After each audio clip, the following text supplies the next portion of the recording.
अब देखो आज आपको पढ़ाने वाले हैं हम बीबीटी यानी संयोजकता बंध सिद्धांत, बैलेंस बॉन्ड थ्योरी। अब इसमें जैसे हमने एग्जाम्पल ले लिया तुम्हारा पहला FeH2O का होल 6 2 पॉजिटिव। अब आप इसमें देख रहे होगे कि Fe आपका केंद्रीय धातु परमाणु है और H2O का जो होल 6 यानी H2O जो दिया है वो आपका लिगेंड है। तो Fe क्या है? केंद्रीय धातु परमाणु और H2O क्या है? आपका लिगेंड है। ठीक है, तो यहाँ पे 2+ आपके ये क्या दिया है, ये इसके ऊपर आयन दिए हैं। तो यहाँ पे ध्यान देना कैसे क्या हल करोगे इनमें। देखो सबसे पहले इसमें क्या करते हैं, ऑक्सीकरण संख्याएं देखिए। सबसे पहले हम क्या करते हैं, इसका IUPAC नाम लिखते हैं, IUPAC नाम।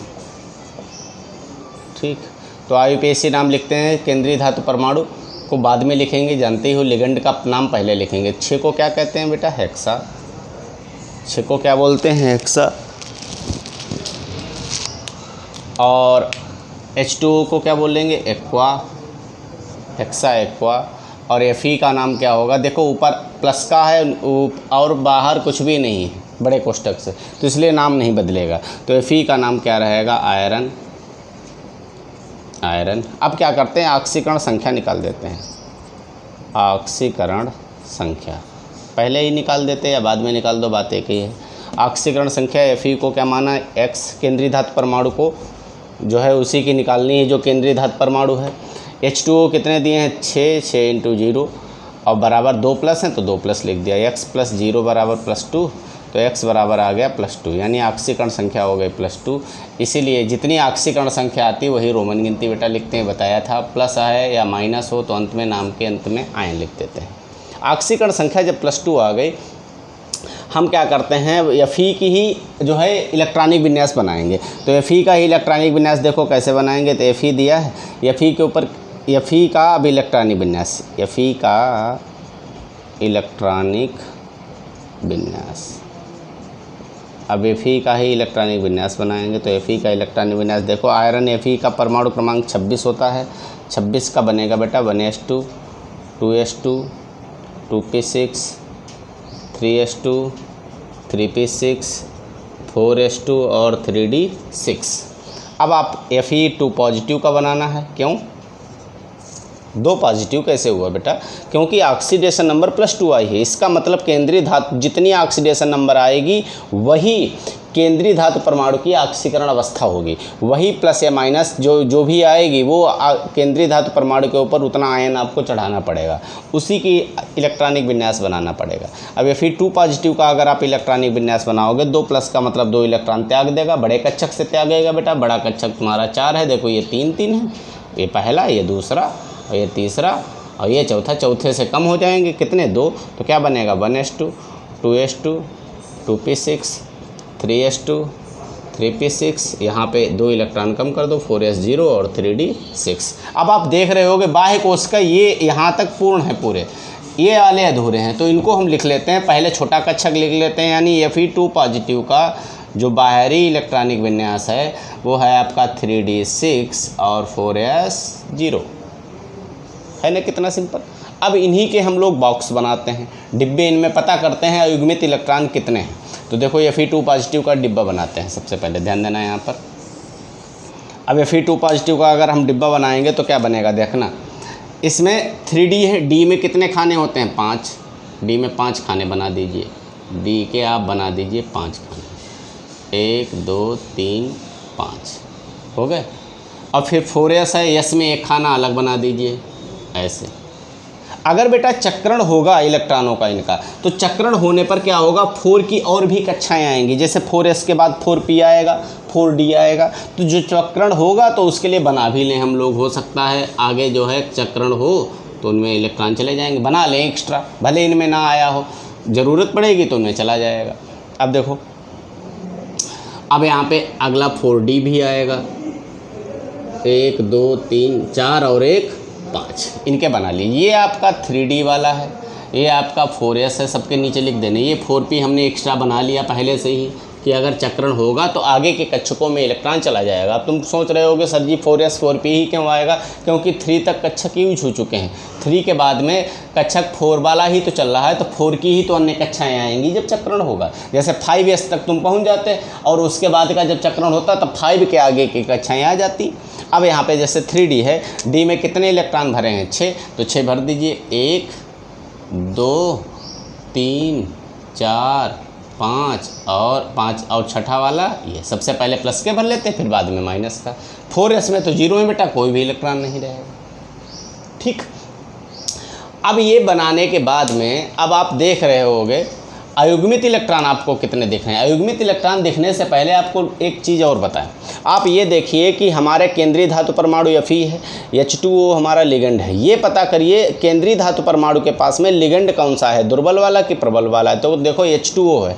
H2O बेटा जो होता है वो दुर्बल लिगेंड होता है, दुर्बल लिगेंड।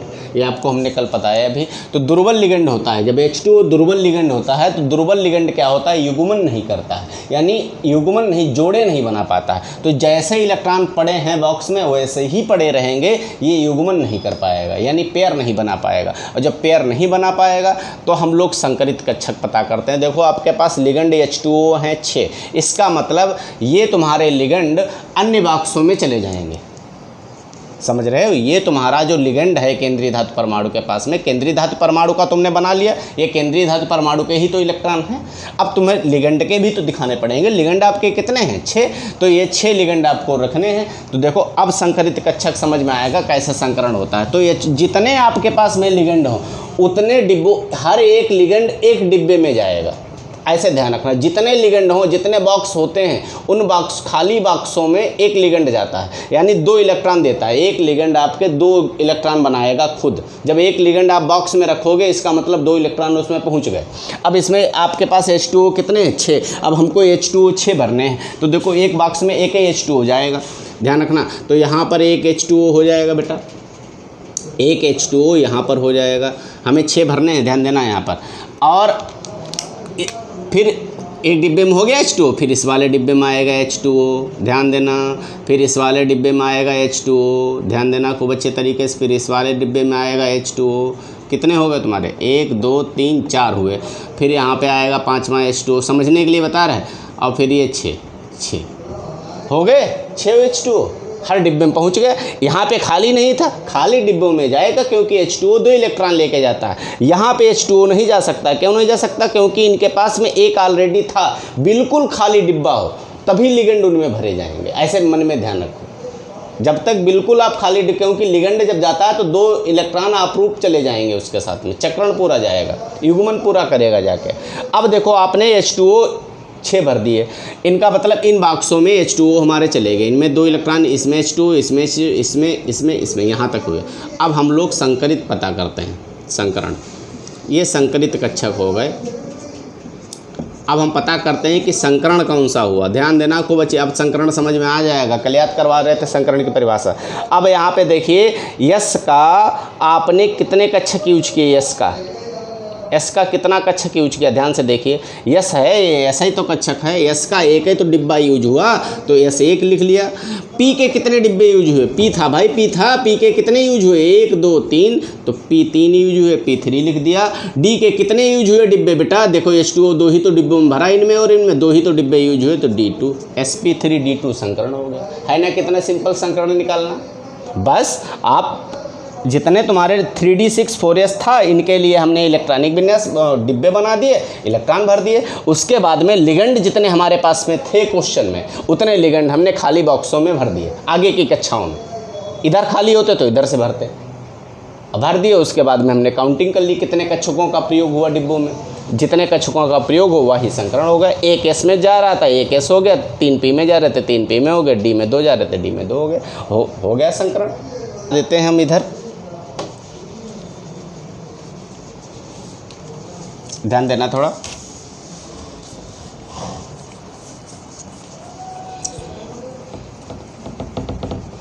संकरण आपका हो गया। अब ऑक्सीकरण अवस्था वगैरह तो समझ ही चुके हो, तो हटा दे, मिटाल दें, इसकी कोई ज़रूरत तो है नहीं। अब जगह खाली हो जाएगी थोड़ी। और संकरित कक्षक बना रहने दे। अभी संकरण देख लीजिए पहले। अब देखो संकरण में उसी के आगे 3 पॉइंट संकरण हो गया। संकरण के आगे अब आपको इसकी ये पता करनी है इसकी आकृति कैसी है, यानी इसकी ज्यामिति कैसी। कल ज्यामिति के बारे में कुछ बच्चे कह रहे थे सर ज्यामिति कैसे पता करें, तो आज तुमको पता हो जाएगा ज्यामिति कैसे पता करें। तो इसकी ज्यामिति देखिए, ज्यामिति, तो ज्यामिति इसकी कैसे पता करते हैं, ध्यान रखना, यानी ये संरचना, ध्यान देना। अब देखो ज्यामिति इसकी कैसी होगी, पहले ध्यान देना। यस देखो कितने हैं, 1 है। पी कितने हैं, 3 हैं। 3 और 1 कितने हो गए, 4। डी 2 हैं। 4 2 कितने हो गए, 6। जब 6 हो गए तो इसका मतलब इसकी आकृति अष्टफलकी में चली जाएगी। तो ये होगी तुम्हारी अष्टफलकी, अष्टफलकीय। इसकी आकृति कैसी है, अष्टफलकी। कल याद भी करवाया था, समझाया भी था, अष्टफलकी आकृति होगी। अब ये भी पता करना है तुमको, अष्टफलकी हमने 2 प्रकार की बताई थी, या तो डी कक्षक आंतरिक वाले के लिए होगा या डी कक्षक बाहरी वाले के लिए होगा। अब ये देखो तुम, ये डी कक्षक अंदर का है और ये डी कक्षक बाहर का है। आपने जब लिगेंड भरा तो कौन सा यूज किया, डी कक्षक, अंदर वाला या बाहर वाला? आपने यूज किया बाहर वाला डी कक्षक, तो डी कक्षक बाहरी के लिए यूज किया। अब पता चला डी कक्षक बाहर और अंदर के लिए क्या होगा भाई, डी कक्षक ये वाला इस वाले में लिगेंड गए होते तो हम लोग लिख लेते आंतरिक, और डी कक्षक गया कहाँ, बाहर, तो हम लोग क्या लिखेंगे, बाह्य। बाह्य डी कक्षक, यानी बाह्य, आउटर के लिए हो गया, ये इनर नहीं है, आउटर डी ऑर्बिटल। बाह्य डी कक्षक अष्टफलकी हो गई ना, कितनी सिंपल बात। ये ज्यामिति हो गई। अब इसकी ज्यामिति अगर आपको बनानी है संरचना तो बना भी सकते हो। तो देखो अष्टफलकी के लिए संरचना आप बना दीजिए, ऐसे कितनी है, होगी सिंपल। ये अष्टफलकी के लिए संरचना बना दीजिए यहाँ पर, ठीक। बीच में आपका Fe रहेगा क्योंकि केंद्रीय धातु परमाणु है। इधर से आपका H2O आएगा, एक H2O इधर से आएगा, ठीक है। एक H2O नीचे से आएगा बेटा इधर से, और एक H2O इधर से आएगा, संरचना बना रहे इसकी, और एक H2O इधर से आएगा। कितने हो गए तुम्हारे, 4। एक H2O इधर से आएगा और एक H2O ऊपर से आएगा, हो गए 6। अष्टफलकी संरचना बन गई। इसको बॉक्स में आप बंद कर सकते हो ऐसे। आपका आयन कितना था, 2 पॉजिटिव आयन बना दीजिए, ये संरचना बन गई। अगर कोई संरचना पूछे कि संरचना क्या होगी, तो संरचना तुरंत बना के दिखा दीजिए, लो संरचना हो गई, है ना, कितना सिंपल। संकरण हो गया, संकरण की आपको अष्टफलकी ज्यामिति भी बता दी, संरचना भी बता दी। अब इसके बाद में पॉइंट आता है बेटा, अयुग्मित इलेक्ट्रॉन कितने हैं इसमें। अब हम लोग पता करते हैं अयुग्मित इलेक्ट्रॉन। अयुग्मित इलेक्ट्रॉन, ध्यान देना, ये तुम्हारा 3 के बाद ये कौन सा पॉइंट होगा, 4, ठीक। 4 के बाद में संरचना वाला 5, और अयुग्मित इलेक्ट्रॉन आप पता कर लीजिए, ठीक। तो अयुग्मित इलेक्ट्रॉन पहले पता कर लें क्या है। ये तुम्हारा जो है 5 के बाद ये 6ठा पॉइंट हो जाएगा, अयुग्मित इलेक्ट्रॉन। तो यहाँ पे ध्यान देना, अयुग्मित इलेक्ट्रॉन। अयुग्मित इलेक्ट्रॉन आप देखिए कितने हैं, डी, यहीं पे तो इलेक्ट्रॉन भरे हैं, डी कक्षक में कितने पेयर नहीं बने हैं, 1 2 3 4, इन्हीं के तो जोड़ा गायब है। तो अयुग्मित इलेक्ट्रॉनों की संख्या बराबर कितनी हो गई, 4। समझ में आ रहा होगा बेटा, देखो 1 2 3 4, इनके ही तो गायब हैं इलेक्ट्रॉन। अयुग्मित इलेक्ट्रॉन अगर हैं तो कल हमने बताया था अनुचुंबकीय पदार्थ होता है, इसलिए इसकी प्रकृति क्या होगी, अनुचुंबकीय। क्या प्रकृति होगी, अनुचुंबकीय। अनुचुंबकीय, इसकी प्रकृति होगी अनुचुंबकीय, ठीक। ये प्रकृति हो गई इसकी अनुचुंबकीय, ओके। जब अनुचुंबकीय प्रकृति होने के बाद में, अब यहाँ पे ध्यान देना, ये तो संरचना तुमको समझ में आ गई होगी। अनुचुंबकीय जब प्रकृति हो गई तब हम लोग निकालें यहाँ पर चुंबकीय आघूर्ण, 7वां पॉइंट, चुंबकीय आघूर्ण, लास्ट पॉइंट है बेटा, चुंबकीय आघूर्ण। ध्यान देना, चुंबकीय आघूर्ण आप निकालोगे, चुंबकीय आघूर्ण म्यू बराबर होता है अंडर रूट में n × n+2, और जो अयुग्मित इलेक्ट्रॉनों की संख्या होती है बेटा n का ही मान होता है। तो n का मान कितना आया, 4। n का मान जब 4 है तो म्यू बराबर देखो क्या हो जाएगा, अंडर रूट में बेटा 4 × 4 + 2, 4 2 कितने हो गए, 6। तो अंडर रूट में 4 × 6, 4 का वर्गमूल आप लोग जानते हो 2 होगा, 6 का वर्गमूल आपको बताया था 2.44 होता है। अब देखो तो कितना हो जाएगा, 4.88, और मात्रक Bm, ठीक, बैचलर मैग्नेटिक। तो ये हो गया आपका चुंबकीय आघूर्ण।